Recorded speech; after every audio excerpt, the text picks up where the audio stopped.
Good evening, everybody. You're here with Sandra, and we're here for a slightly different 5 at 5 tonight.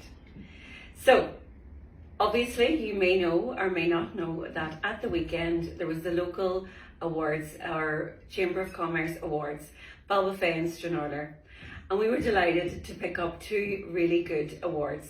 One of them being Retailer of the Year, and the other one, which we're really proud about, is for John. John received Lifetime Achievement Award.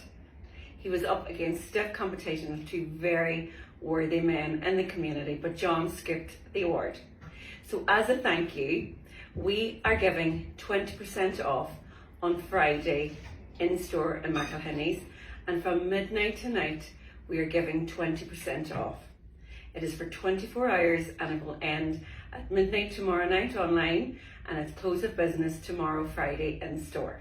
There will be exclusions apply in store and online, and when you're ordering online, if you go to the website, go straight to your basket, the discounts will automatically be applied. So if you get the basket and your item has not been discounted, then it is one of the exclusions. One of the main exclusions on our women's wear department is, and it's the only exclusion, is Joseph Ribkoff. So let me tell you a little bit about John and his story, and why he is fully so deserving of that Lifetime Achievement Award. A few years ago, John also received Lifetime Achievement Award at the Drapers in London.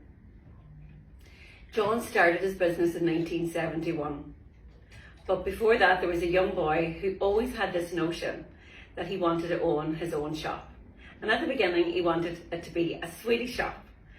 So that evolved, and that little ambition of owning his own shop never went away. And then he started working for another business in the town and fell in love with selling and with people. In later years, about 4 years later, he went out, decided the time had come where he was going to go out and he was going to start his own business. And he bought a yellow Dodge van. And he went around all the country and all the community here in Balbafay and in Donegal. And initially, because he had no money, he started selling groceries. And it wasn't burning ambition that he wanted to do. And because he literally had no money, it was the only thing he could afford to sell. So he went around all the houses, and in them days, it was just everybody paid in.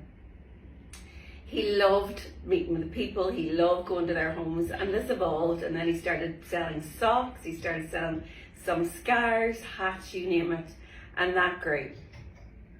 Then in 1971, he had this idea. There was a building in town here that had come free to rent, and two very special people owned that, and he had them hounded. When was he going to be able to get this house? So he went to the bank and got a loan for 500 punts at that time. Well, that's where the story started, 1971, and the people that owned that building were so kind to John, so kind to him, and to this day. And actually, when I picked up the award on Saturday night for John, the first person I seen was actually him, and his name was Dennis. Dennis and Mary were so good to John. He talks about that all the time. They fed him, they looked after him. But John's business grew, the demand grew, but the one significant thing through the whole thing was he said he never had money. He had gone through some very hard times, many times, and nearly all the time in those early days, he lived from check to check, day to day. And many times he often says he went home and checked his pockets to see if there was any money in any of his old suits, and that is literally the way it was. We'll move that on now to 53 years later, and John owns one of the largest and fabulous businesses here in Donegal. If you ask John what was the one thing that he would say to anybody starting out, the one thing John would say is stickability. Even in the darkest times, never give up. It doesn't matter how much money or the fact if you have no money, if you do not give up and stick at it, you will make a success. He has said to me, and we actually had to talk about it on Friday about this, and I was asking him, and I just really love those moments where I get with John on my own. He tells me stories about the past, and I soak every single one of them up. So the one thing he said to me, it was never easy. It's never been easy from that day, way back when he got that van to now. It's not easy. Anyone goes into business thinks it's going to be easy. It's not. You constantly have to work hard. You have to be so resilient and you have to adapt. He had his fair share of challenges. He has come through quite a few recessions. He has come through 2 floods. And one of the most devastating things was in the 80s, there was a fire bomb attack on the building. The structural part of the building was fine, but all the stock was ruined. And it was just after he had just done a huge refurb. I am just very small part of that 53 years. I'm here now 10 years, and all those stories mean the world to me. But there's a very common denominator in this whole thing, and it's people. He says people were very good to him. He was very, very lucky. He never really in those early days had ever any money, but he was determined. And if any of you have the pleasure of meeting John, you're still going to see that man to this day as one of the hardest working men here. He is a phenomenal mentor. We adore him. Everything we do is for him. And even now, even though I'm in the role of general manager, I still think, what would John say if he's not here for me to talk to him about something?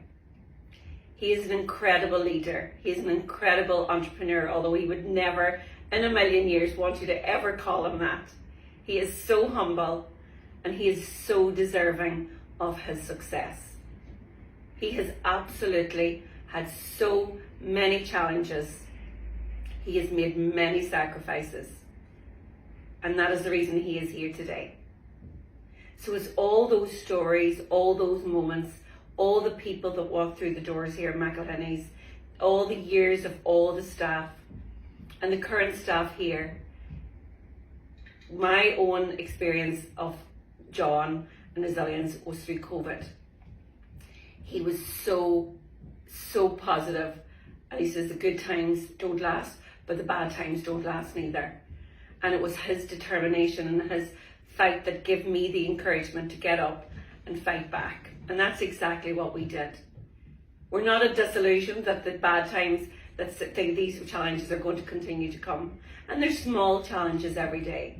And the cost of doing business has got so hard, with rising costs, rates, and unfortunately there's going to be lots and lots of challenges ahead. But the one thing that he has taught me and that he has is stickability, and we will never give up. We are so grateful to each and every one of you, and as I've said, John's main thing was always about people. His kindness knows no bounds. And you may see some of it, but it's the stuff that you don't see. It's the stuff that moves us every day and continues. People coming here in McElhinney's, generations where John was good to maybe parents or grandparents, and now those family members come back to John because they don't forget. Well, we are incredibly proud of him. He inspires me every single day, and I am so proud to be his general manager. And I can tell you, every one of our staff adore him. So as a thank you to all the people that voted for him, we're doing that 20% discount tomorrow in store. And we're also going to do it online for all the other customers all around the world that do shop here, keep us in jobs. And just to remind you, we are so grateful. So to John McElhinney as a Lifetime Achievement Award, do not be fooled, there is loads of life in John yet, and I cannot wait to see what we can do together with our team. So enjoy your discount. Any questions? And I am just so proud to work for such a wonderful man.